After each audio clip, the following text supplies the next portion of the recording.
Hi, my name is Mrs. Rabbitoy, and I'm going to share a writing prompt with you today for your writer's journal.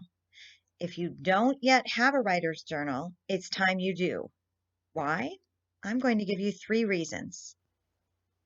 Number one, if you have a place to write down ideas, then you start to have even more great ideas. Once your brain gets used to the idea of having a place to write down thoughts and you get in the pattern of writing and storing your writing in this journal, it becomes easier and easier to write and you get better and better at it. Number two, what you write in your journal is unique and safe from editing, changing, or improving by anyone else. When you are turning in an assignment, publishing something for work, or even writing an email, your work benefits from another person's perspective. Editing is always a good idea, and another set of eyes helps you find mistakes. But this journal is a chance to write freely, knowing that spelling or bad ideas do not matter right now, and you are able to write whatever comes to mind. Number three, you can be free to write about anything without worrying about a deadline or project grade. When you write for school or for work, you have a date that the writing is due, and sometimes other people that are counting on you for a group project, and sometimes a teacher or your boss will be giving you a grade or making a judgment about your work. In your writing journal, none of that is true. Your unique writing style can come out without tailoring it to the time restraints or the judgment of anyone else. Number four, writing in a journal is good for your brain. People who study brains and anxiety have figured out that a great way to deal with stress is to write in a journal. It's important to figure out ways to deal with stress and anxiety, and keeping a writer's journal is a great way to do that. So, what can you use for your journal?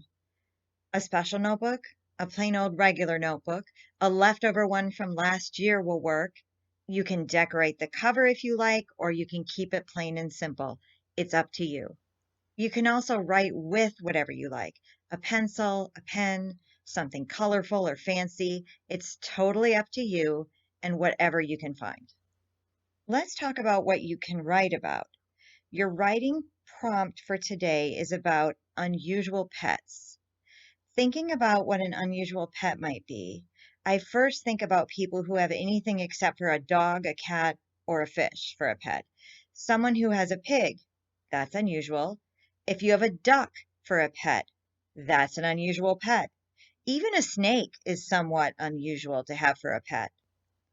I once had a little ant farm in my classroom for the students to observe, and that could be considered unusual if you think of ants as pets. My grandpa used to have a pet rock. He said it helped him to know what the weather would be like outside. Definitely a bit unusual, right? The first journal prompt I have for you is write about someone who has an unusual pet. To make sure you have good ideas for this writing sample, I'm going to show you one of the ways I organize my writing.